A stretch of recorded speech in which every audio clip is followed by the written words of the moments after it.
Salutations, respected viewers. This is George from Ireland, and in this video I'm going to elucidate the Marxist view of history. It was invented by Dr. Karl Marx, and you can find a summary of this in his celebrated tome, the Communist Manifesto, which is a very punchy polemic that he co-authored with Friedrich Engels in 1848. In briefest summary, Karl Marx, he traced what he thought was the trajectory of human history from prehistoric times up until the late 19th century when he died. It goes something like this. Before recorded history, people must have lived in small bands of 50 or 100 people as hunter-gatherers, and they had to cooperate to survive, and they didn't have settled agriculture, so they were always moving around looking for fresh pasture for their herds, fruit or vegetables that were grown wild. They could just pick more animals to hunt, and that is how they lived, and they were all on a level footing.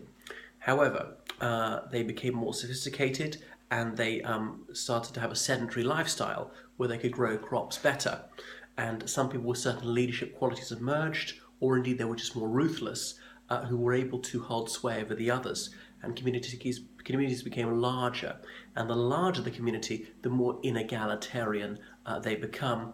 People were more specialized and therefore could raise their status, wield control over others. Some people would be hailed as leaders, some people would just assume this mantle of leadership and uphold their authority through brute force, passing their rights on to their children. Even their children lacked these same leadership gifts, they would inherit them. It'd be so this idea of heritable property came about as well, not just of land but also of titles. That's primitive despotism. So a petty king ruling a few hundred, maybe even a few thousand people. And that's what you would have had, let's say, in ancient Roman times. There would have been slavery, raiding neighboring communities and taking captives, forcing them to be chattel slaves. So land for agriculture was the vital economic resource, because we all need to eat. Beyond water and oxygen, that's our most vital requirement. And then in the Dark Ages, this started to give way to feudalism. Communities became too large, so there would be a monarch, but he, or even she, couldn't control the territory completely because it was just too large, so they had to delegate authority to regional potentates, or indeed they might semi-subdue some regional potentates who would pay lip service to the monarch and pay some tribute, but locally largely run his own show. That's feudalism. So a monarch at the top, there's a baronial class, and the peasantry at the bottom. Most of the peasantry were serfs, living in semi-slavery, having to pay rent for the agricultural land that they worked, paying rent to the baronial class, having to do corvée, unpaid labour on the roads, and being pressed into military service and so forth. And again, agricultural land was the most important resource. Over time, society grew more advanced. There were a few small inventions, and this gave way to capitalism. Labour was freed from the fields because we were sufficiently good at agriculture. We no longer needed almost everyone to be a farmer, and people moved into walled cities, and trade started to thrive. So the mercantile class became more important, and they set up factories. There were inventions, banks were founded, and so forth. So owning factories and technology, railways and so forth, that became the crucial economic resource. That was capitalism, and the bourgeoisie, this professional and mercantile class, they were to the fore, and they were the ones who were getting very wealthy. Owning farmland was no longer the route to great riches. So obviously one can't draw a fine distinction between one era and the other. One segues into the next. So capitalism is about owning capital, which is money in the bank or things of economic value. Then the peasantry, some of them drifted into towns, started to work in factories and coal mines and so forth as domestic servants, and they became the proletariat. It's Latin for propertyless, meaning they were the urban working class, not the rural working class, which is the peasantry. Bourgeoisie, middle class, is a very broad category. You could be a judge at the top of that, you could be a multimillionaire businessman, you're still bourgeois, or you could be someone who owns a small shop, a bank clerk, maybe a police officer. These people could count as bourgeois as well. people who had some level of education or some economic independence. They weren't just sort of wage labourers, the bourgeoisie. So that was capitalism, and that was what Marx was living through in the late 19th century. And he felt it would collapse on its own contradictions. And obviously, business people want to make as much money as possible, and their incentive is to charge prices as high as possible, pay wages as low as possible, cut costs, and treat their workers abominably. And that is the way to make a great fortune.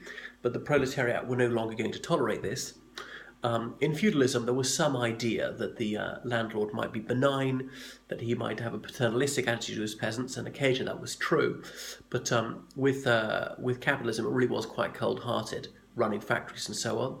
So these dark satanic mills were grim places to work. Likewise, coal mines. Incidentally, until the 20th century, coal was much more important than oil for domestic heating, for powering trains and steamships, for providing fuel to factories and so forth. So proletarians were forming trades unions, going on strike, attempted revolutions, like in 1848, the year of revolutions across Europe, and eventually they would overthrow capitalism and go to a more advanced and humane economic system of socialism, which was sharing everything and running the country, owning the natural resources in common for the good of everyone. And that would lead to communism, which was supposed to be the workers' paradise. That was the ideal society where everything was provided and people would voluntarily cooperate. A person would go to a shop and just take whatever he needed without paying. Would the shop assistant call the police? No. And there would be no police. But wasn't this person breaking the law by taking without paying? Well, no, because there is no law. He couldn't pay anyway since there's no money. And he couldn't be punished because there are no courts and no prisons. People would voluntarily help each other out. And the person who took whatever he needed from the shop would be working without pay somewhere else simply because he recognised it was his duty to contribute to society. And he found it extraordinarily fulfilling to help other people out. And that was the way it would work. And there would need to be no compulsion. The state was the eternal prison of the toiling classes, as Marxists saw it. And the capitalism was necessarily exploitative. People could be relied upon to help each other out, just out of their own good nature. Now, it may seem to be exceptionally naive, and indeed it was, and it's not worked on any large scale anywhere. There's some small communes where it works, might work at a family level. But that was the Marxist view of history. Marx, as you may know, came from Trier in Germany, lived in Paris for a while, then in London, so spent his entire life in Western Europe. And some people said, well, he wanted a communist revolution to take place in one of these highly developed economies in Western Europe, which were already fairly industrialized. And the first communist revolution occurred in Russia, and that's why it was not a rip-roaring success, to say the least, because Russia was underprepared. This might not be so, because Marx noticed there was a Russian agricultural system called obshchina, or as in common ownership of the land in the village. It's related to the word obshtchestvo, like society.